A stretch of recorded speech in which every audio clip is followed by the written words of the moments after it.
Hello, magandang umaga po sa inyong lahat. Kung nakikita nyo, ang halamang ito ay napakaganda at isang uri ito ng bigonya. Alam nyo ba, ang bigonya na ito ay kakaiba dahil habang pagmasdan nyo, nakakabighani dahil meron itong mga polka dots sa kanyang dahon. Wala ngayong polka dots to ngayon dahil naging matured na at isa pa ay pag pinaarawan ay nawawala. Bumabalik lamang ito kapag ito ay hindi na paarawan at tingnan yung mabuti, malutong po ang kanyang dahon at napakaganda ang kanyang pong bulaklak, napakabango at super orange. Ayan oh, medyo ang kanyang pong bunga ay medyo may touch ng white pero orange po yan talaga kanyang pinaka-petals at ang bango-bango. At hindi nyo po ba alam na gustong gusto ko talaga to sa aking garden dahil marami po ito pag namulaklak. Tingnan nyo, napakaganda talaga niyan at hindi pa ako nanghihinayang itong magtanim dahil napakadami nila at matagal yan malanta. At tingnan nyo maigi oh, nagiging kahoy pala ito ang isang bigonya na ito. At marami kasing or ng bigonya, may gumagapang din na bigonya at ito naman nagiging kahoy. At napakaganda pagmasdan po, napakagandang ilagay po ito sa ating pong outdoor.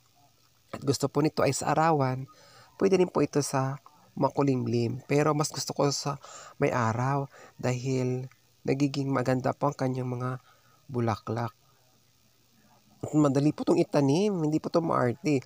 Ayan, medyo mayroon siyang nagyelo dahil nagiging matured at nasusunog po dahil sa araw. At tingnan nyo naman po ang kanyang pinaka-shape, parang tainga po, di ba? Parang tainga po yan, para po, alam mo, tainga ng duwende ang shape ng ating pong begonia green polka dots. Isipin nyo, napakaganda talaga nito. Kaya sarap mag-alaga ng mga halaman katulad nito. At meron pang ganito, meron pa tayong iba naman na begonia polka dots din siya na green yung pinakaharap. Pero marami siyang polka dots talaga. Tsaka tinan nyo naman ang kanyang pinakatenga, kakaiba, di ba? Para siyang tainga ng dragon at pulang-pula po yung pinakalikod niya. Nabibighani po talaga ako sa ganda ng mga halaman ko na akin na collection. Pero alam nyo ba, may magandang bulaklak po nito. Ayan. Light pink po yan. Pinaka light pink. At meron po siyang mga petal. Tsaka, yun nga, pollen grain na kulay dilaw. At napakaganda. At ang sarap-sarap alagaan. Hindi sila masaselan talaga, promise. Dahil ilang beses po to silang maputol kasi malutong po itong katawan ng ating pong bigonya ay hindi po siya namamatay. Madali lang po magtanim. Ayan, napakarami po. Oh. Yabong na talaga ang kanyang mga bulaklak. At kagaya rin po ito, ang nauna natin pong halaman na green begonia. Hindi rin po ito maselan at gusto rin po nito sa, sabi ko nga sa inyo, gusto nyo sa direct sunlight, kung gusto nyo naman po sa pinaka-light sunlight lang po. At ayan napakadami talaga. Kaya dandahan po natin hawakan kasi baka matungli o matanggal po ang ating pong bulaklak ng ating begonia. So kung titingnan po natin ang ating pong begonia ay parang ang kanyang dahon ay parang sa, yung sabi ko sa inyo, yun sa dragon ang kanyang dahon kasi may mga talim-talim siya sa gilid tsaka korba-korbada.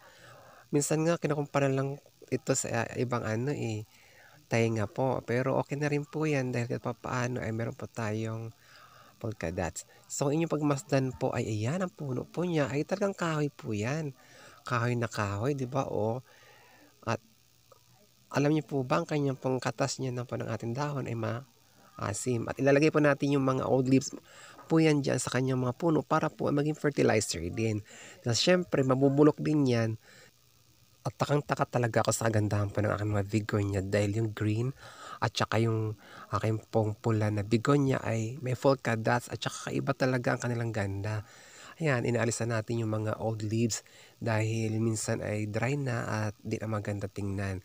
At ang ating gagawin dyan ay ilalagay din natin yan sa ilalim nila o kaya lagawin natin siyang fertilizer dahil kailangan din nila ng kanilang organic fertilizer. Pero pipilitin po natin itong ilagay po natin sila sa mga light lang po na araw kasi kung direct sunlight po medyo mahirapan po tayo. Ayan Nilagay ko yan kunwari patong-patong ko lang pero hindi ko siya pinatong. Kumbaga pinagdikit ko lang kung sino talaga ang pinakamaganda sa kanilang dalawa, kung yung red or yung green. Pero pareho silang magaganda pero talagang nagmamaganda talaga yung orange po na bulaklak ng ating pong green begonia, 'di ba? Oh, beautiful talaga siya.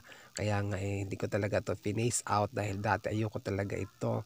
Pero ngayon nakitaan ko siya ng kagandahan kaya patuloy ko pa rin siyang inalagaan. Kaya maraming salamat po sa inyong panonood.